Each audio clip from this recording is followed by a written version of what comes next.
ಹೆಚ್ಐ ನ್ಯೂಸ್ಗೆ ಸ್ವಾಗತ. ನಾನು ಪ್ರಿಯಾ. ಈಗ ಹೆಡ್ಲೈನ್ಸ್. ರಾಜ್ಯದಲ್ಲಿ ಸತತ 3 ರಜೆಗಳ ನಂತರ ಇಂದು ಬ್ಯಾಂಕ್ ಬಂದ್. 5 ದಿನ ಬ್ಯಾಂಕಿಂಗ್ ವ್ಯವಸ್ಥೆ ಜಾರಿಗೆ ಆಗ್ರಹಿಸಿ ದೇಶವ್ಯಾಪಿ ಬ್ಯಾಂಕ್ ಮುಷ್ಕರ. ಹಾಸನದಲ್ಲಿ ಕೆಲಸ ಸ್ಥಗಿತಗೊಳಿಸಿ ನೂರಾರು ಜನ ಬ್ಯಾಂಕ್ ಸಿಬ್ಬಂದಿಗಳ ಪ್ರತಿಭಟನೆ. ಅರೇಹಳ್ಳಿ ಗ್ರಾಮದಲ್ಲಿ 35 ವರ್ಷಗಳಿಂದ ಇದ್ದ ಸಾರ್ವಜನಿಕ ಗ್ರಂಥಾಲಯ ಗ್ರಾಮ ಪಂಚಾಯಿತಿಯ ಧನದಾಹಕ್ಕೆ ನೆಲಸಮವಾಗಿದೆ. ಗ್ರಾಮಸ್ಥ ಪಾಲಾಕ್ಷ ಆರೋಪ.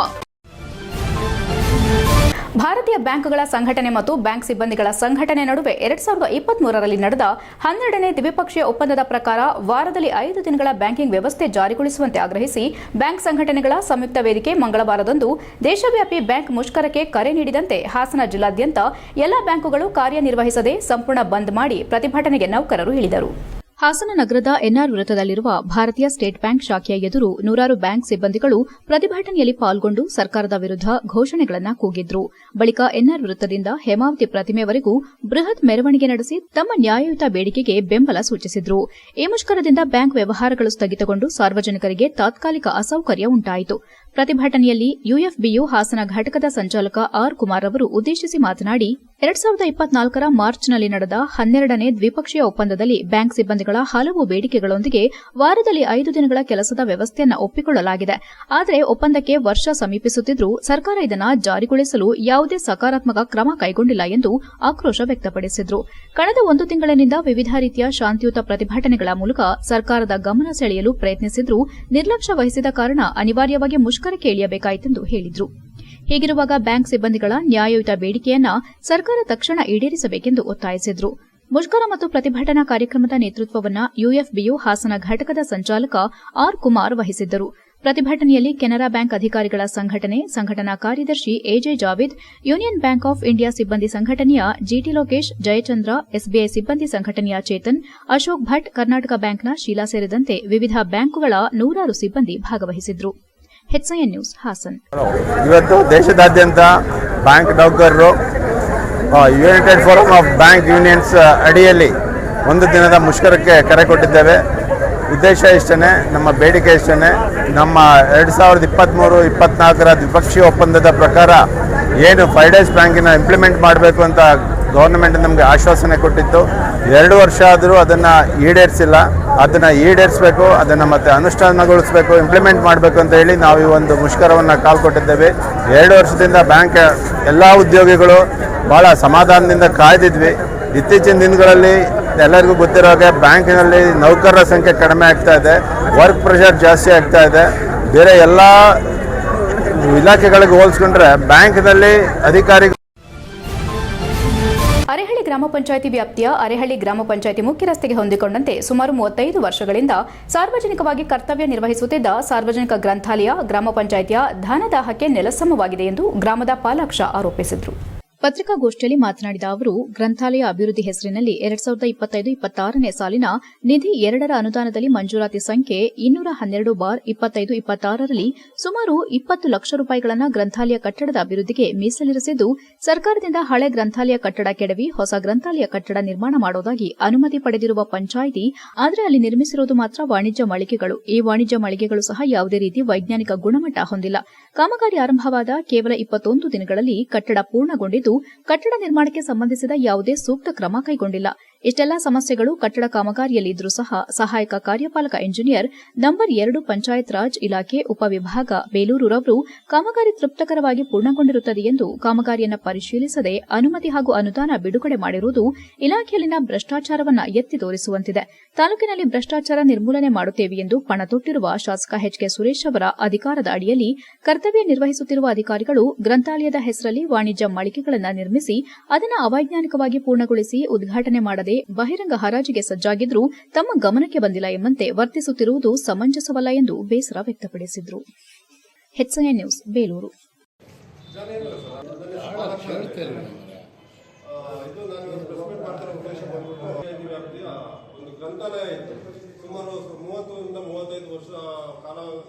ವರ್ಷಗಳ ಹಿಂದೆಯಿಂದ ಸಾರ್ವಜನಿಕವಾಗಿ ಕರ್ತವ್ಯ ನಿರ್ವಹಿಸಿದಂಥ ಒಂದು ಗ್ರಂಥಾಲಯ ಇತ್ತು. ಅದನ್ನ ಗ್ರಾಮ ಪಂಚಾಯಿತಿಯವರು 2025-2026ನೇ ಸಾಲಿನ ನಿಧಿ 2ರಲ್ಲಿ ಅನುದಾನದಲ್ಲಿ ಹಳೆ ಸಾರ್ವಜನಿಕ ಗ್ರಂಥಾಲಯ ಹೊಸ ಗ್ರಂಥಾಲಯನ ನಾವು ಕಟ್ತೀವಿ ಅಂತ ಹೇಳ್ಬಿಟ್ಟು ಹಳೆ ಗ್ರಂಥಾಲಯನ ಹೊಡೆದಾಕ್ತಾರೆ. HCI ನ್ಯೂಸ್ನಲ್ಲಿ ಈಗ ಒಂದು ಪುಟ್ಟ ಬ್ರೇಕ್.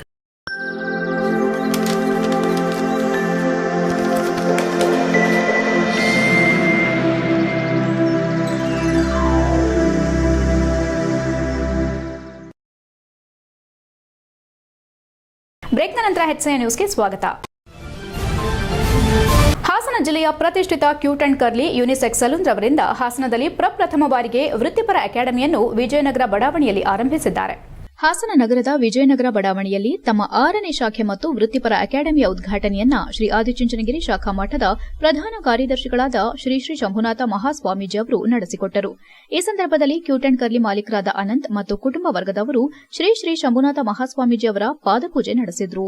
ಈ ಸಂದರ್ಭದಲ್ಲಿ ರಾಜ್ಯ ಕಾರ್ಯನಿರತ ಪತ್ರಕರ್ತರ ಸಂಘದ ಉಪಾಧ್ಯಕ್ಷ HP ಮದನಗೌಡ ಮತ್ತು ಹಾಸನ ಜಿಲ್ಲಾ ಕಾರ್ಯನಿರತ ಪತ್ರಕರ್ತರ ಸಂಘದ ಅಧ್ಯಕ್ಷ ಕೆಂಚೇಗೌಡ ಹಾಜರಿದ್ದರು. Cute and curly unisex salon ವತಿಯಿಂದ ಇದೀಗ 6ನೇ ಶಾಖೆಯ ಉದ್ಘಾಟನೆ ನಡೆಸಿದ್ದು ಹೈಟೆಕ್ ಮಾದರಿಯ ಉತ್ತಮವಾದ ಸಲೂನ್ ಮತ್ತು ವೃತ್ತಿಪರವಾದ ಅಕಾಡೆಮಿಯನ್ನು ಪ್ರಾರಂಭಿಸಿದ್ದಾರೆ. ಅಕಾಡೆಮಿಯಲ್ಲಿ ಹೇರ್, ಸ್ಕಿನ್, ಮೇಕಪ್ ಮುಂತಾದ ವಿವಿಧ ವಿಷಯಗಳ ಬಗ್ಗೆ ತರಬೇತಿ ನೀಡಲಾಗುವುದು. ಉದ್ಘಾಟನೆ ನಂತರ ಮಾತನಾಡಿದ HB ಮದನಗೌಡ ಅವರು, ಹಾಸನ ನಗರದಲ್ಲಿ ಇಂತಹ ಒಂದು ಅಕಾಡೆಮಿಯನ್ನು ಆರಂಭಿಸಿರುವುದು ಸಂತಸದಾಯಕ ವಿಚಾರ. ಇದರಿಂದ ಸುತ್ತಮುತ್ತಲಿನ ಅನೇಕ ಯುವ ಜನತೆಗೆ ಅನುಕೂಲವಾಗುತ್ತದೆ. ಅನಂತರ ಅವರು ಇಂತಹ ಅಕಾಡೆಮಿಯನ್ನ ಪ್ರಾರಂಭಿಸಿದ್ದು ಅವರು ಇನ್ನೂ ಹೆಚ್ಚಿನ ಯಶಸ್ಸನ್ನು ಗಳಿಸಲಿ ಎಂದು ಹಾರೈಸಿದರು. ನಂತರ ಮಾತನಾಡಿದ ಕೆಂಚೇಗೌಡ ಅವರು ಅನಂತ್ ಅವರ ಈ ಹೊಸ ಪ್ರಯತ್ನಕ್ಕೆ ಶುಭಾಶಯ ತಿಳಿಸಿದರು. ನೂತನ ಅಕಾಡೆಮಿ ಮಾಲೀಕರಾದ ಅನಂತರವರು ಮಾತನಾಡಿ, ಈ ವೃತ್ತಿಪರವಾದ ಅಕಾಡೆಮಿಯನ್ನ ಪ್ರಾರಂಭಿಸಿದ್ದು ಈ ಹಿನ್ನೆಲೆಯಲ್ಲಿ ಯುವಜನತೆ ಸ್ವಲ್ಪ ರಿಯಾಯಿತಿಯಲ್ಲಿ ಈ ಅಕಾಡೆಮಿಯನ್ನ ಸೇರಿಕೊಳ್ಳಬಹುದು. ನಮ್ಮಲ್ಲಿ ಬೆಂಗಳೂರಿನಿಂದ ವೃತ್ತಿಪರ ಮಾರ್ಗದರ್ಶಕರು ಬಂದು ತರಬೇತಿ ನೀಡುತ್ತಾರೆ. ಇಲ್ಲಿ ಸ್ಕಿನ್, ಹೇರ್ ಮತ್ತು ಮೇಕಪ್ ಹಾಗೂ ನೇಲ್ ಪೇಂಟಿಂಗ್ ಇನ್ನಿತರೆ ವಿಚಾರಗಳನ್ನು ತುಂಬಾ ಅಚ್ಚುಕಟ್ಟಾಗಿ ಕಲಿಸಲಾಗುತ್ತದೆ ಎಂದು ವಿವರಿಸಿದರು. ಅವರ ಕುಟುಂಬ ವರ್ಗದವರು, ಇನ್ನಿತರರು, ಬಂಧು ಮಿತ್ರರು, ಹಿತೈಷಿಗಳು ಆಗಮಿಸಿ ಶುಭಾಶಯ ತಿಳಿಸಿದರು. HCI news Haasan. ವಿಜಯನಗರ ಬಡಾವಣೆಯಲ್ಲಿ ನೂತನವಾಗಿ ಕ್ಯೂಟ್ ಅಂಡ್ ಕರ್ಲಿ ಒಂದು ಶಾಖೆ ಉದ್ಘಾಟನೆ ಆಗಿದೆ. ಇವತ್ತು ಪರಮ ಪೂಜ್ಯ ಶಂಭುನಾಥ ಸ್ವಾಮೀಜಿಯವರು ಇವತ್ತು ಈ ಕ್ಯೂಟ್ ಅಂಡ್ ಕರ್ಲಿ ಒಂದು ಸಂಸ್ಥೆಯನ್ನು ಉದ್ಘಾಟಿಸಿದ್ದಾರೆ. ಇದು ಅತ್ಯಾಧುನಿಕವಾದಂಥ ವ್ಯವಸ್ಥೆ ಉಳ್ಳಂತಹ ಬಹುದೊಡ್ಡ ಒಂದು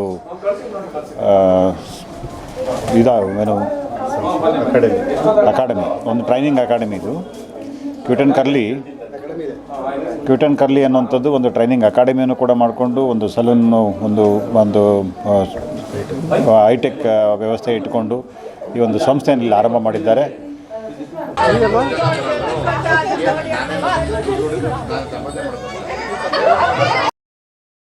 ಈ ಒಂದು ಸಂಸ್ಥೆಯಲ್ಲಿ ಆರಂಭ ಮಾಡಿದ್ದಾರೆ. ಸಂಸ್ಥೆಯ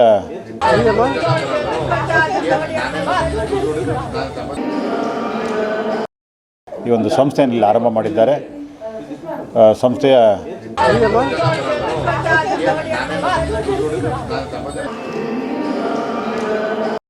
ಈ ಒಂದು ಸಂಸ್ಥೆಯಲ್ಲಿ ಆರಂಭ ಮಾಡಿದ್ದಾರೆ.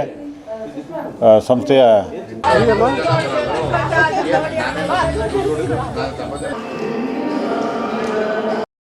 ಈ ಒಂದು ಸಂಸ್ಥೆಯಲ್ಲಿ ಆರಂಭ ಮಾಡಿದ್ದಾರೆ. ಸಂಸ್ಥೆಯ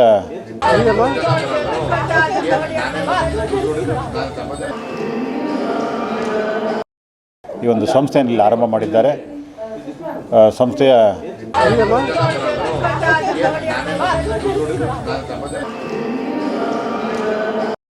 ಈ ಒಂದು ಸಂಸ್ಥೆಯಲ್ಲಿ ಆರಂಭ ಮಾಡಿದ್ದಾರೆ. ಸಂಸ್ಥೆಯ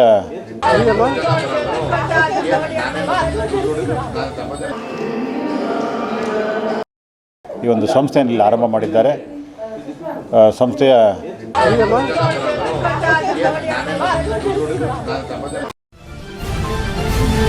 ಸಾರ್ವಜನಿಕರ ಕೆಲಸಗಳನ್ನು ತ್ವರಿತಗತಿಯಲ್ಲಿ ಮಾಡಿಕೊಡುವಂತೆ ಸೂಚನೆ ನೀಡಿದ ಲೋಕಾಯುಕ್ತ ಡಿವೈಎಸ್ಪಿ HS ಸುರೇಶ್ ಅಧಿಕಾರಿಗಳಿಗೆ ಸೂಚನೆ ನೀಡಿದರು. ಬೇಲೂರು ತಾಲೂಕು ಕಚೇರಿಯಲ್ಲಿ ಸಾರ್ವಜನಿಕ ಕುಂದುಕೊರತೆಗಳ ಅಹವಾಲು ಸ್ವೀಕರಿಸಿ ಮಾತನಾಡಿದ ಅವರು, ಸರ್ಕಾರಿ ಕೆಲಸ ಪವಿತ್ರವಾದ ಹುದ್ದೆ, ಅದಕ್ಕೆ ಲೋಪವಾಗದಂತೆ ಎಚ್ಚರಿಕೆ ವಹಿಸುವುದು ಸರ್ಕಾರಿ ಅಧಿಕಾರಿಗಳಾದ ನಮ್ಮೆಲ್ಲರ ಕರ್ತವ್ಯ. ಇತ್ತೀಚಿನ ದಿನಗಳಲ್ಲಿ ಅತಿ ಹೆಚ್ಚು ದೂರುಗಳು ದಾಖಲಾಗುತ್ತಿರುವುದು ಗ್ರಾಮ ಪಂಚಾಯಿತಿ ಅಭಿವೃದ್ಧಿ ಅಧಿಕಾರಿಗಳ ಮತ್ತು ತಾಲೂಕು ಪಂಚಾಯಿತಿ ಕಂದಾಯ ಇಲಾಖೆ ಹಾಗೂ ಪುರಸಭೆಯಲ್ಲಿ ಅತಿ ಹೆಚ್ಚಿನ ದೂರುಗಳು ದಾಖಲಾಗುತ್ತಿವೆ. ಗ್ರಾಮ ಪಂಚಾಯಿತಿಯಲ್ಲಿ ಬೇಲೂರು ತಾಲೂಕಿನ ಸುಮಾರು 40ಕ್ಕೂ ಹೆಚ್ಚು ಗ್ರಾಮ ಪಂಚಾಯಿತಿ ವಿರುದ್ಧ ದೂರುಗಳು ನಮ್ಮ ಕಚೇರಿಗೆ ಬರುತ್ತಿದೆ. ಇನ್ನು ಸಮಾಜ ಕಲ್ಯಾಣ ಇಲಾಖೆ ಹಾಗೂ BCM ಇಲಾಖೆಯಿಂದ ನಡೆಯುತ್ತಿರುವ ನಡೆಯುತ್ತಿರುವ ಹಾಸ್ಟೆಲ್ಗಳಿಂದಲೂ ದೂರುಗಳು ಬಂದಿವೆ. ಮೊದಲು ಅವುಗಳ ಬಗ್ಗೆ ಎಚ್ಚರ ವಹಿಸಬೇಕು. ಕಂದಾಯ ಇಲಾಖೆಯಲ್ಲಿ ರುದ್ರಭೂಮಿಗೆ ಸಂಬಂಧಪಟ್ಟಂತೆ ವಿವಿಧ ಇಲಾಖೆಗಳಿಂದ ಸುಮಾರು 18 ಅರ್ಜಿಗಳು ಬಂದಿದ್ದು, ಅವುಗಳಿಗೆ ಸೂಕ್ತ ಮಾಹಿತಿ ಪಡೆದು ಸಂಪೂರ್ಣ ಪರಿಹಾರ ನೀಡುವಂತೆ ಅಧಿಕಾರಿಗಳಿಗೆ ಸೂಚಿಸಿ ಮುಂದಿನ ತಿಂಗಳು ನಾವು ಸಭೆ ಕರೆಯುವ ಸಂದರ್ಭದಲ್ಲಿ ಇಷ್ಟು ಅರ್ಜಿಗಳಿಗೆ ಸಂಪೂರ್ಣ ಪರಿಹಾರ ದೊರಕಿರಬೇಕು ಎಂದರಲ್ಲದೆ, ಗ್ರಾಮ ಪಂಚಾಯಿತಿಗಳಲ್ಲಿ ಉತ್ತಮ ಅಧಿಕಾರಿಗಳಿದ್ದರೂ ಲೋಪದೋಷಕ್ಕೆ ಕಾರಣ ಏನು? ಮುಂದಿನ ದಿನಗಳಲ್ಲಿ ಯಾವುದೇ ಲೋಪದೋಷಗಳಾಗದಂತೆ ಪ್ರತಿ ಇಲಾಖೆಗೆ ನಾವೇ ಸ್ವತಃ ಭೇಟಿ ನೀಡಿ ಸಮಸ್ಯೆಗಳ ಬಗ್ಗೆ ಪರಿಶೀಲಿಸುತ್ತೇವೆ ಎಂದರು. ಇದೇ ವೇಳೆ ಬೆಳ್ಳಾವರ ಗ್ರಾಮದ ಜಗದೀಶ್ ಎಂಬುವವರು ಸರ್ವೆ ನಂಬರ್ 59ರಲ್ಲಿ ಸರ್ಕಾರಿ ಜಾಗವಿದ್ರೂ ಸಹ 400 ಜನಸಂಖ್ಯೆ ಇರುವ ಈ ಗ್ರಾಮಕ್ಕೆ ಒಂದೇ ಒಂದು ರುದ್ರಭೂಮಿ ಇಲ್ಲ. ಕೂಡಲೇ ಇದರ ಬಗ್ಗೆ ಗಮನ ಹರಿಸುವಂತೆ ಮನವಿ ಮಾಡಿದ್ರು. ಅರೇಹಳ್ಳಿ ಗ್ರಾಮ ಪಂಚಾಯಿತಿಯಲ್ಲಿ ನಡೆಯುತ್ತಿರುವ ಕಾಮಗಾರಿಯಲ್ಲಿ ಭಾರೀ ಭ್ರಷ್ಟಾಚಾರ ನಡೆಯುತ್ತಿದ್ದು, ಅವುಗಳ ಬಗ್ಗೆ ಸೂಕ್ತ ತನಿಖೆ ನಡೆಸುವಂತೆ ಸಾಮಾಜಿಕ ಹೋರಾಟಗಾರ ಪಾಲಾಕ್ಷ ಮನವಿ ಸಲ್ಲಿಸಿದ್ರು. ಗ್ರಾಮ ಪಂಚಾಯಿತಿ ಪಿಡಿಒ ಅಧಿಕಾರಿಗಳು ಎಚ್ಚೆತ್ತು ಸಾರ್ವಜನಿಕರ ಕೆಲಸ ಮಾಡಬೇಕು. ಸುಳ್ಳು ದಾಖಲಾತಿ ನೀಡಿದರೆ ಅವರ ವಿರುದ್ಧ ಕಠಿಣ ಕ್ರಮ ಕೈಗೊಳ್ಳುತ್ತೇವೆ ಎಂದು ಲೋಕಾಯುಕ್ತ ಸತೀಶ್ ಹೇಳಿದರು. ಈ ವೇಳೆ ದಂಡಾಧಿಕಾರಿ Shridhar Kankanawadi, taluk panchayat EO Satish, CPI Revanna, PSI SG Patil, BEO Bhagyamma, ಲೋಕೋಪಯೋಗಿ ಇಂಜಿನಿಯರ್ ಕೃಷ್ಣೇಗೌಡ ಹಾಜರಿದ್ದರು. HCN news, Belur. ಹೆಚ್ಚಿನ ಅರ್ಜಿಗಳು ತಹಸೀಲ್ದಾರ್ ಕಚೇರಿಗೆ ಮತ್ತು ಇಒ ಅವರಿಗೆ, ನಮ್ಮ ಚೀಫ್ ಆಫೀಸರ್ ಅವರಿಗೆ ಮತ್ತು ADLR ಅವರಿಗೆ ಹೋಗಿದೆ. ಒಂದು 4 ಡಿಪಾರ್ಟ್ಮೆಂಟ್ಗಳಿಗೆ ಅರ್ಜಿ ಹೋಗಿದೆ. ತಾತ ಕುತ್ಕೊಳ್ಳಪ್ಪ ಅವರಿಗೆ ನಾನು, ಯಾಕೆಂದರೆ ಅವ್ರದ್ದು ವರ್ಕ್ ಪ್ರೆಷರ್ ಇತ್ತು ಅಲ್ವಾ, ನೀವು ನೋಡಿದ್ದೀರಾ. ಒಂದು ದಾಖಲಾತಿನ ಸರಿನಾ ತಪ್ಪ ಆಕ್ಷನ್ ತಗೋಬೇಕಾ ತಗೋಬಾರ್ದು. ಜಾಗತಿಕ ಶಿಕ್ಷಣ ಪರಿಕಲ್ಪನೆ, ಭಾಷಾ ಚಿಂತನೆ ಮತ್ತು ಸಂವಿಧಾನಾತ್ಮಕ ಮೌಲ್ಯಗಳನ್ನು ಆಧಾರವಾಗಿರಿಸಿಕೊಂಡು ರಚಿಸಲಾದ ಡಾಕ್ಟರ್ ಆರ್ ಓಬಳೇಶ ಘಟ್ಟಿಯವರ 4 ಬೃಹತ್ ಕೃತಿಗಳ ಲೋಕಾರ್ಪಣೆ ಮತ್ತು ಹಿರಿಯ ಪ್ರಶಿಕ್ಷಣಾರ್ಥಿಗಳ ಒಕ್ಕೂಟದ ವತಿಯಿಂದ ಅಭಿನಂದನಾ ಗ್ರಂಥ ಬಿಡುಗಡೆ ಮತ್ತು ಸಮಾರಂಭವನ್ನು 2026 ಜನವರಿ 29ರಂದು ಗುರುವಾರ ಬೆಳಗ್ಗೆ 10 ಗಂಟೆಗೆ ಹಾಸನಾಂಬ ಕಲಾಕ್ಷೇತ್ರದಲ್ಲಿ ಹಮ್ಮಿಕೊಳ್ಳಲಾಗಿದೆ ಎಂದು ಕೇಂದ್ರ ಕನ್ನಡ ಸಾಹಿತ್ಯ ವೇದಿಕೆ ಬೆಂಗಳೂರು ಸಂಸ್ಥಾಪಕ ಅಧ್ಯಕ್ಷ ಕೊಟ್ರೇಶ್ ಎಸ್ ಉಪ್ಪಾರ್ ತಿಳಿಸಿದರು. ಪತ್ರಿಕಾಗೋಷ್ಠಿಯಲ್ಲಿ ಮಂಗಳವಾರ ಮಾತನಾಡಿದ ಅವರು, ಹಾಸನದಲ್ಲಿ ಒಬ್ಬರೇ ಲೇಖಕರ 4 ಬೃಹತ್ ಸಂಪುಟಗಳು ಏಕಕಾಲದಲ್ಲಿ ಲೋಕಾರ್ಪಣೆಗೊಳ್ಳುತ್ತಿರುವುದು ಅಪರೂಪದ ಮತ್ತು ಐತಿಹಾಸಿಕ ಎಂದರು. ಕಾರ್ಯಕ್ರಮವನ್ನು ಹಾಸನದ ಜಿಲ್ಲಾಧಿಕಾರಿ ಕೆಎಸ್ ಲತಾಕುಮಾರಿ ಉದ್ಘಾಟಿಸಲಿದ್ದು, ಕನ್ನಡ ವಿಶ್ವವಿದ್ಯಾಲಯ ಹಂಪಿಯ ಮಾನ್ಯ ಕುಲಪತಿ ಡಾ ಡಿವಿ ಪರಶಿವಮೂರ್ತಿ ಅಧ್ಯಕ್ಷತೆ ವಹಿಸಲಿದ್ದಾರೆ ಎಂದು ವಿವರಿಸಿದರು. ಕಾರ್ಯಕ್ರಮದಲ್ಲಿ ಸಂಪುಟ 1 ಭಾರತದಲ್ಲಿ ಶಿಕ್ಷಣ ಕೃತಿಯನ್ನ ಮೈಸೂರು ಪ್ರಾದೇಶಿಕ ಶಿಕ್ಷಣ ಸಂಸ್ಥೆಯ ವಿಶ್ರಾಂತ ಪ್ರಾಧ್ಯಾಪಕ ಡಾ ಎನ್ಎನ್ ಪ್ರಹ್ಲಾದ್ ಲೋಕಾರ್ಪಣೆ ಮಾಡಿ ಮಾತನಾಡಲಿದ್ದಾರೆ. ಸಂಪುಟ 2 ಭಾಷೆ, ಕನ್ನಡ ಸಾಹಿತ್ಯದ ಸಂಪದ ಮತ್ತು ಕನ್ನಡ ಭಾಷಾ ಬೋಧನೆ ಕೃತಿಯನ್ನ ಖ್ಯಾತ ಸಾಹಿತಿ ಮತ್ತು ವಿಶ್ರಾಂತ ಪ್ರಾಧ್ಯಾಪಕ ಡಾ ರಾಜಪ್ಪ ದಳವಾಯಿ ಲೋಕಾರ್ಪಣೆ ಮಾಡಲಿದ್ದಾರೆ. ನಮ್ಮ ಸಂವಿಧಾನ ಮತ್ತು ನಮ್ಮ ಸರ್ಕಾರಗಳು ಕೃತಿಯನ್ನ ಹಾಸನದ ಸಹಾಯಕ ಆಯುಕ್ತ ಎಂಬಿ ಚನ್ನಕೇಶ್ವ ಲೋಕಾರ್ಪಣೆಗೊಳಿಸಲಿದ್ದು, ಸಾರ್ಥಕ ಸಂತ ಡಾ ಆರ್ ಓಬಳೇಶ ಘಟ್ಟಿ ಬದುಕು ಬರಹ ಕೃತಿಯನ್ನ ಹಾಸನ ವಿಶ್ವವಿದ್ಯಾಲಯದ ಉಪಕುಲಪತಿ ಡಾ ಟಿಸಿ ತಾರಾನಾಥ್ ಲೋಕಾರ್ಪಣೆ ಮಾಡಿ ಮಾತನಾಡಲಿದ್ದಾರೆ. ಮೈಸೂರಿನ ಛಾಯಾದೇವಿ ಶಿಕ್ಷಣ ಮಹಾವಿದ್ಯಾಲಯದ ಪ್ರಾಂಶುಪಾಲ ಡಾ ಸಿ ಆಂಟೋನಿ ಪೌಲ್ರಾಜ್ ರವರು ಅಭಿನಂದನಾ ನುಡಿಗಳನ್ನು ಸಲ್ಲಿಸಲಿದ್ದಾರೆ. ಕನ್ನಡ ಸಾಹಿತ್ಯ ಪರಿಷತ್ತಿನ ಮಾಜಿ ಜಿಲ್ಲಾ ಗೌರವಾಧ್ಯಕ್ಷ ರವಿ ನಾಕಲಗೂಡು ಮಾತನಾಡಿ, ಡಾ ಆರ್ ಓಬಳೇಶ ಘಟ್ಟಿ ಅವರು ಹೊರ ಜಿಲ್ಲೆಯಿಂದ ಬಂದು 4 ದಶಕಗಳಿಗೂ ಹೆಚ್ಚು ಕಾಲ ಹಾಸನದಲ್ಲೇ ನೆಲೆಸಿದ್ದು, ಶಿಕ್ಷಣ ಮತ್ತು ಸಾಹಿತ್ಯ ಕ್ಷೇತ್ರದಲ್ಲಿ ತಮ್ಮದೇ ಆದ ಛಾಪು ಮೂಡಿಸಿದ್ದಾರೆ ಎಂದರು. ಅವಿಶ್ರಾಂತ ಬರಹಗಾರರಾಗಿ, ನಾಡು ನುಡಿ ಚಿಂತಕರಾಗಿ, ಶಿಕ್ಷಣ ಪರಿಚಾರಕರಾಗಿ ಸಾವಿರಾರು ಶಿಷ್ಯ ವೃಂದವನ್ನು ರೂಪಿಸಿರುವ ಡಾ ಓಬಳೇಶ ಘಟ್ಟಿರವರು ಬೃಹತ್ ಕೃತಿಗಳ ಲೋಕಾರ್ಪಣೆ ಒಂದು ಅವಿಸ್ಮರಣೀಯ ಸಾಂಸ್ಕೃತಿಕ ಘಟನೆ ಎಂದರು. ಶಿಕ್ಷಣ ಮತ್ತು ಸಾಹಿತ್ಯ ಸಮಾಜದ ಬದಲಾವಣೆಗೆ ಪ್ರಮುಖ ಶಕ್ತಿಗಳಾಗಿದ್ದು, ಸಮಕಾಲೀನ ಸ್ಥಿತಿಗತಿಗಳನ್ನು ಮುಂದಿನ ಪೀಳಿಗೆಗೆ ಕೊಂಡೊಯ್ಯುವ ಜವಾಬ್ದಾರಿ ಬರಹಗಾರರದ್ದು ಎಂದು ಅಭಿಪ್ರಾಯಪಟ್ಟರು. ಲೇಖಕ ಡಾ ಆರ್ ಓಬಳೇಶ ಘಟ್ಟಿ ಮಾತನಾಡಿ, ಈ ಕಾರ್ಯಕ್ರಮದಲ್ಲಿ ಹಿರಿಯ ಪತ್ರಕರ್ತರಾದ ಲೀಲಾವತಿ, ಆರ್ಪಿ ವೆಂಕಟೇಶ್ ಮೂರ್ತಿ, ಎಚ್ಬಿ ಮದನಗೌಡ, ಜೆಆರ್ ಕೆಂಚೇಗೌಡ, ಉದಯ ರವಿ ನಾಕಲಗೂಡು, ನಾಗರಾಜ್ ಹೆತ್ತೂರು ಸೇರಿದಂತೆ ಅನೇಕ ಗಣ್ಯರು ಭಾಗವಹಿಸಲಿದ್ದಾರೆ ಎಂದರು. ಹಾಸನ ವಿಶ್ವವಿದ್ಯಾಲಯದ ಕುಲ ಸಚಿವ ಬಿಎ ಜಗದೀಶ್, ಸಾರ್ವಜನಿಕ ಶಿಕ್ಷಣ ಇಲಾಖೆಯ ಉಪನಿರ್ದೇಶಕ ಕೆಎನ್ ಬಲರಾಮ್, ಕ್ಷೇತ್ರ ಶಿಕ್ಷಣಾಧಿಕಾರಿ ಕೆ ರಂಗನಾಥ್, ಡಾ ಎಸ್ಪಿ ಪದ್ಮಪ್ರಸಾದ್, ಡಾ ಜಗನ್ನಾಥ್ ಕೆ ಡಾಂಗೆ ಸೇರಿದಂತೆ ಶಿಕ್ಷಣ ಕ್ಷೇತ್ರದ ಹಲವು ತಜ್ಞರು ಉಪಸ್ಥಿತರಿರಲಿದ್ದಾರೆ. ಇದಲ್ಲದೆ ಹಾಸನ ಜಿಲ್ಲೆಯ ವಿವಿಧ ಶಿಕ್ಷಣ ಮಹಾವಿದ್ಯಾಲಯಗಳ ಪ್ರಾಂಶುಪಾಲರು, ಪ್ರಾಧ್ಯಾಪಕರು ಮತ್ತು ಪ್ರಶಿಕ್ಷಣಾರ್ಥಿಗಳು ಕಾರ್ಯಕ್ರಮದಲ್ಲಿ ಭಾಗವಹಿಸಲಿದ್ದು, ಜಿಲ್ಲೆಯ ಸಾಹಿತ್ಯಾಸಕ್ತರು ಮತ್ತು ಶಿಕ್ಷಣಾಸಕ್ತರು ಹೆಚ್ಚಿನ ಸಂಖ್ಯೆಯಲ್ಲಿ ಪಾಲ್ಗೊಳ್ಳಬೇಕೆಂದು ಮನವಿ ಮಾಡಿದರು. ಪತ್ರಿಕಾಗೋಷ್ಠಿಯಲ್ಲಿ ವಿಶ್ರಾಂತ ಪ್ರಾಧ್ಯಾಪಕ ಹಂಪನಹಳ್ಳಿ ಕಾಳೇಗೌಡ, ಹಿರಿಯ ಪ್ರಶಿಕ್ಷಣಾರ್ಥಿಗಳ ಒಕ್ಕೂಟದ ಸಂಚಾಲಕ ತೊರಹಳ್ಳಿ ನಿಂಗರಾಜ್, ಪ್ರಕಾಶಕಿ ವಾಣಿ ಘಟ್ಟಿ ಮತ್ತು ಜಿಲ್ಲಾ ಕನ್ನಡ ಸಾಹಿತ್ಯ ಪರಿಷತ್ತು ಮಾಜಿ ಅಧ್ಯಕ್ಷ ಉದಯ ರವಿ ಇತರರು ಉಪಸ್ಥಿತರಿದ್ದರು. HCN news, Hassan. ಕೇಂದ್ರ ಕನ್ನಡ ಸಾಹಿತ್ಯ ವೇದಿಕೆ ಮತ್ತು ಹಿರಿಯ ಪ್ರಶಿಕ್ಷಣಾರ್ಥಿಗಳು ಬಿಇಡಿ ಒಕ್ಕೂಟ ಇವರ ಒಂದು ಸ್ನೇಹ ಬಳಗದ ವತಿಯಿಂದ ಈ ನೆಲದ ಗಟ್ಟಿ ಲೇಖಕ ಡಾಕ್ಟರ್ ಓಬಳೇಶ್ ಘಟ್ಟಿಯವರ ಬೃಹತ್ ಕೃತಿಗಳ ಲೋಕಾರ್ಪಣೆ ಬಗ್ಗೆ ಈಗಾಗಲೇ ಕೊಟ್ರೇಶ್ ಉಪ್ಪಾರ್ ಅವರು ಪ್ರಸ್ತಾಪವನ್ನು ಮಾಡಿದ್ದಾರೆ. ಇವತ್ತು ಹಲವಾರು ಕವನ ಸಂಕಲನಗಳನ್ನು ಬಿಡುಗಡೆ ಮಾಡ್ತೀವಿ, ಹಲವಾರು ಪುಸ್ತಕಗಳನ್ನು ಸರ್ವಸಾಮಾನ್ಯವಾಗಿ ನಾವು ಸಾಹಿತ್ಯ ಪರಿಷತ್ನಲ್ಲಿ. ನನ್ನ ಜೀವನದಲ್ಲಿ ಸಾಕಷ್ಟು ಕೃತಿಗಳನ್ನು ಬರೆದಿದ್ದೇನೆ. ಆದರೆ ಇದು ವಿಶೇಷವಾದಂಥದ್ದು ನನ್ನ ಜೀವನದ. ಅದಕ್ಕೆ ಅದು ಹೆಸರೇ ಇಟ್ಟಿದ್ದೇನೆ ಡಾಕ್ಟರ್ ಓಬಳೇಶ ಗಟ್ಟಿ ಶಿಕ್ಷಣಶಾಸ್ತ್ರ ವಿಷಯ ವಿಶ್ವಕೋಶ ಅಂತ.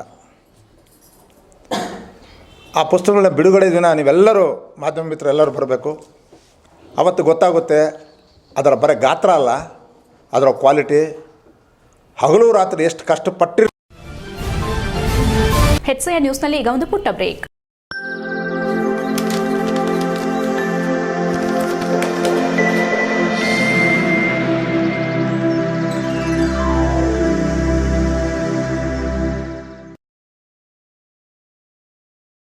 ಬ್ರೇಕ್ನ ನಂತರ HCI ನ್ಯೂಸ್ಗೆ ಸ್ವಾಗತ.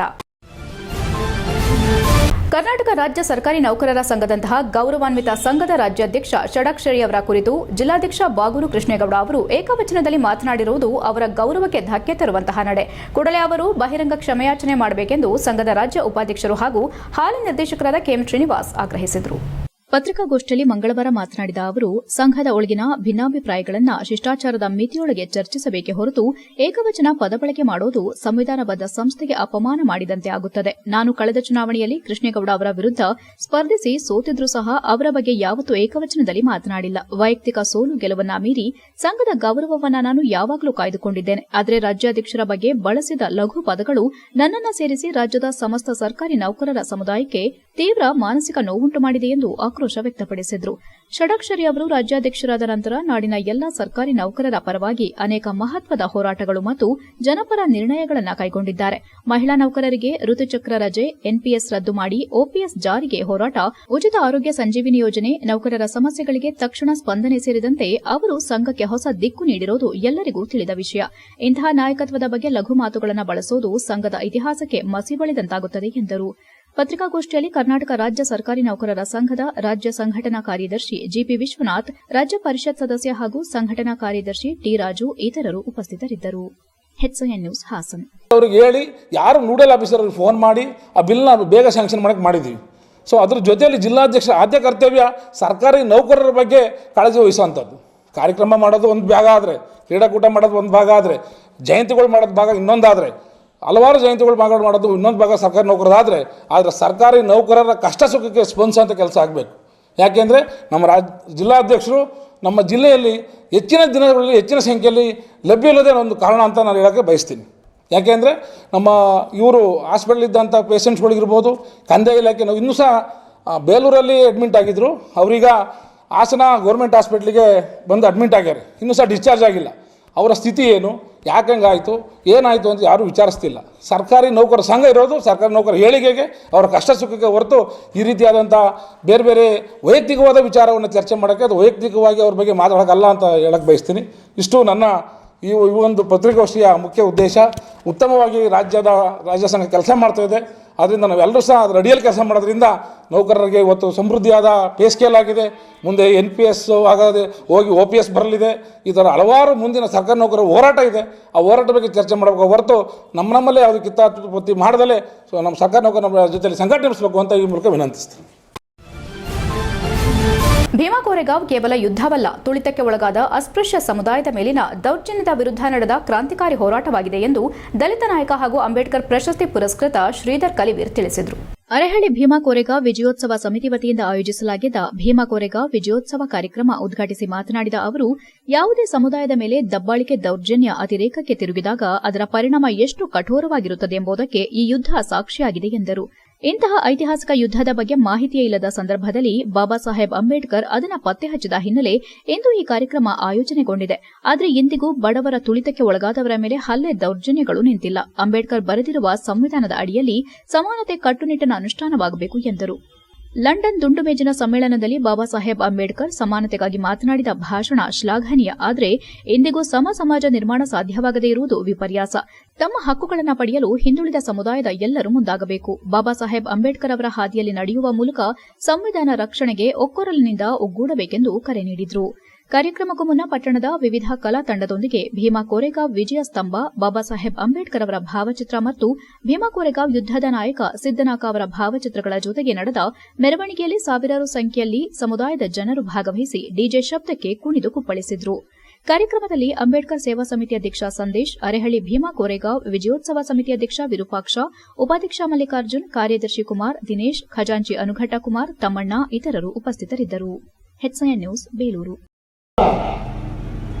ಭಾರತ ದೇಶದಲ್ಲಿ ಏನು ಆರ್ಯರು ದೇಶದಿಂದ ಬಂದರು, ಈ ದೇಶದ ಮೂಲ ನಿವಾಸಿಗಳು ನಾಗಾ ಜನಾಂಗ, ಅಂಬೇಡ್ಕರ್ ಹೇಳುವಂತೆ ದ್ರಾವಿಡ ಜನಾಂಗ, ಈ ದೇಶದ ಮೂಲ ನಿವಾಸಿಗಳು ಏನು ಇವತ್ತು ಪರಿಶಿಷ್ಟ ಜಾತಿ, ಪರಿಶಿಷ್ಟ ವರ್ಗ, ಹಿಂದುಳಿದ ವರ್ಗ, ಧಾರ್ಮಿಕ ಅಲ್ಪಸಂಖ್ಯಾತರು, ಕಾರ್ಮಿಕರು, ಕೂಲಿಕಾರರು, ಬೀದಿ ಗುಡಿಸೋರು, ಚಪ್ಪಲಿ ಹೊಲಿಯವರು ಬೀದಿಗಳಲ್ಲಿ ಈ ದೇಶದ ಸಂಪತ್ತನ್ನು ಸೃಷ್ಟಿ ಮಾಡಿ ಬೆವರು ದುಡಿಯುವಂತ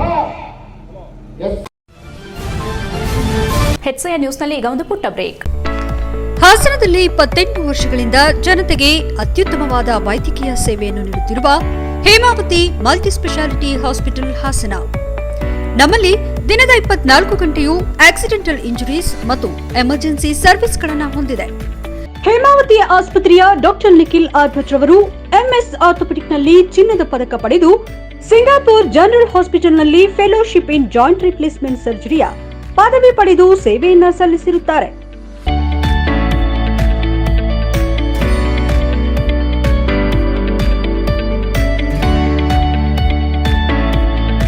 ನಮ್ಮಲ್ಲಿ ಆಂಬ್ಯುಲೆನ್ಸ್ ಸೇವೆಯೂ ಲಭ್ಯ.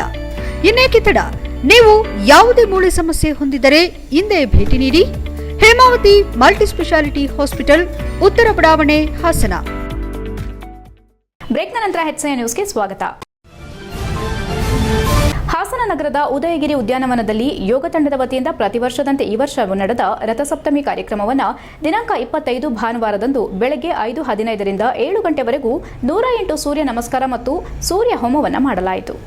ಎಲ್ಲ ಯೋಗ ಬಂಧುಗಳು 108 ಸೂರ್ಯ ನಮಸ್ಕಾರ ಮಾಡಿದ್ರು. ಕಾರ್ಯಕ್ರಮದಲ್ಲಿ ಮುಖ್ಯ ಅತಿಥಿಗಳು ಮಾತನಾಡಿ, ರಥ ಸಪ್ತಮಿ ದಿನದಂದು 108 ಸೂರ್ಯ ನಮಸ್ಕಾರ ಮಾಡೋದ್ರಿಂದ ಸೂರ್ಯ ಪರಮಾತ್ಮನು ಸಂತೃಪ್ತನಾಗಿ ನಮ್ಮ ಎಲ್ಲ ಇಷ್ಟಾರ್ಥವನ್ನ ನೆರವೇರಿಸುತ್ತಾನೆ. ನಮ್ಮಲ್ಲಿರುವ ಎಲ್ಲ ಚರ್ಮ ರೋಗಗಳನ್ನು ನಿವಾರಿಸಿ ನರನಾಡಿಗಳಲ್ಲಿ ಚೈತನ್ಯವನ್ನ ನೀಡಿ ಹರ್ಷದಾಯಕ ಜೀವನ ನಮ್ಮದಾಗುತ್ತದೆ ಎಂದರು. ಕ್ರೇಜಿ ಯೋಗ ತಂಡದ ತರಬೇತುದಾರ ಕಿರಣ್ ಮಾತನಾಡಿ, ಯೋಗ ಮತ್ತು ಸೂರ್ಯ ನಮಸ್ಕಾರ ಮಾಡೋದ್ರಿಂದ ನಮ್ಮ ಆರೋಗ್ಯ ಉತ್ತಮ ರೀತಿಯಲ್ಲಿರುತ್ತದೆ, ಯಾವ ರೋಗಗಳು ಬರೋದಿಲ್ಲ ಎಂದರು. ಈ ವೇಳೆ ಯೋಗ ತಂಡದವರು ಭಾಗವಹಿಸಿದ್ರು. HIN news, Haasan. ಒಂದೊಂದು ಜಿಲ್ಲೆಯಿಂದ ಒಬ್ಬೊಬ್ಬರನ್ನ ಪ್ರತಿನಿಧಿಗಳನ್ನು ಗುರುತಿಸಿ ಅವರ ತಂಡದವರು ಭಾಗವಹಿಸಿದ್ರು. HIN news, Haasan. ಒಂದೊಂದು ಜಿಲ್ಲೆಯಿಂದ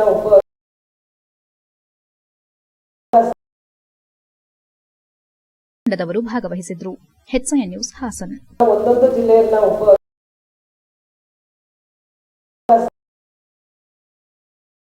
ತಂಡದವರು ಭಾಗವಹಿಸಿದ್ರು. HIN news, Haasan. ಒಂದೊಂದು ಜಿಲ್ಲೆಯಿಂದ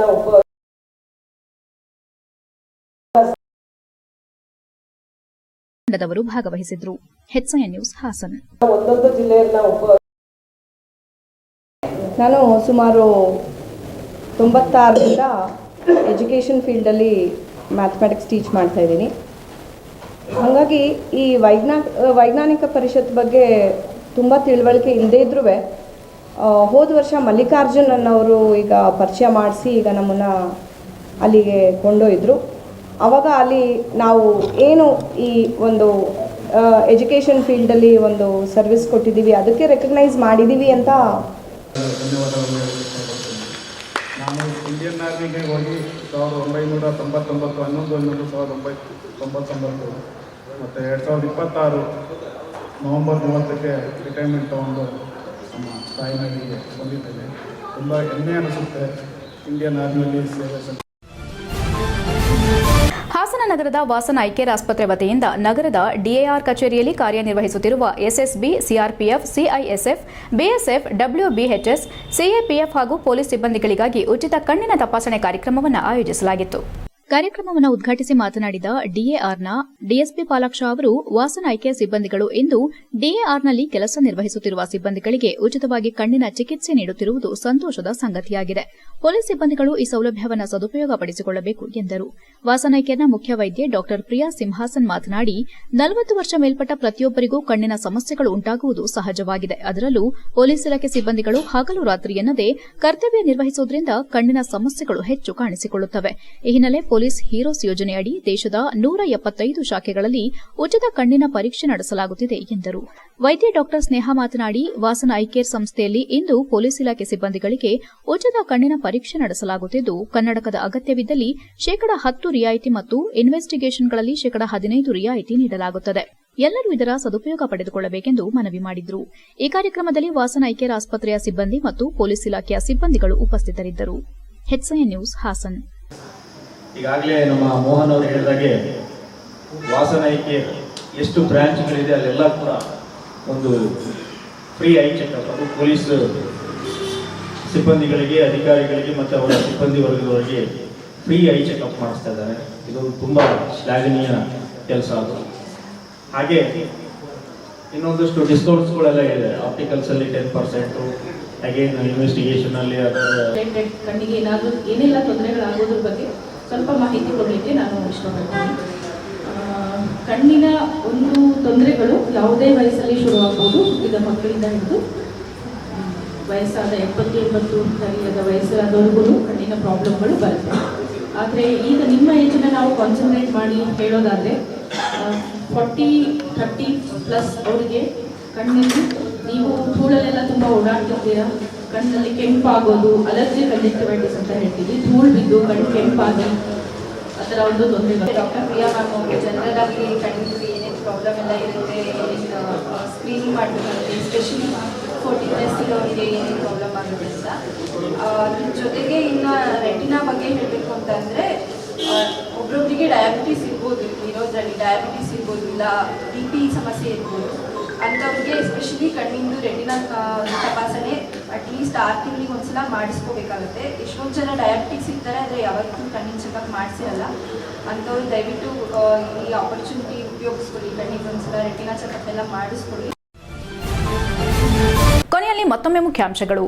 ರಾಜ್ಯದ ಪ್ರಗತಿಗೆ ಶಿಕ್ಷೆ ನೀಡುವ ರೀತಿಯಲ್ಲಿ ಕೇಂದ್ರದ ನಡೆ, ಕರ್ನಾಟಕಕ್ಕೆ ನಿರಂತರ ಅನ್ಯಾಯ, ಜಿಲ್ಲಾ ಉಸ್ತುವಾರಿ ಸಚಿವ ಕೃಷ್ಣ ಬೈರೇಗೌಡ ಆಕ್ರೋಶ.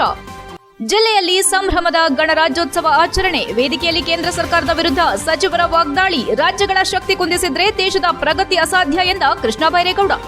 ಆಲೂಗೆಡ್ಡೆ ಬೆಳೆಗೆ ಜೀವ ತುಂಬುವ ಪ್ರಯತ್ನ, 2 ದಿನಗಳ ಆಲೂಗೆಡ್ಡೆ ಮೇಳದ ಆಯೋಜನೆ, ಸಿರಿಧಾನ್ಯ ಹಬ್ಬಕ್ಕೆ ಚಾಲನೆ ನೀಡಿದ ಸಚಿವರು. ಇಷ್ಟೊತ್ತು ನೀವು ನೋಡಿದ್ದು ಹಾಸನದ ಸುದ್ದಿ ಅಂದ್ರೆ ಹೆಚ್ಐಎನ್ ನ್ಯೂಸ್.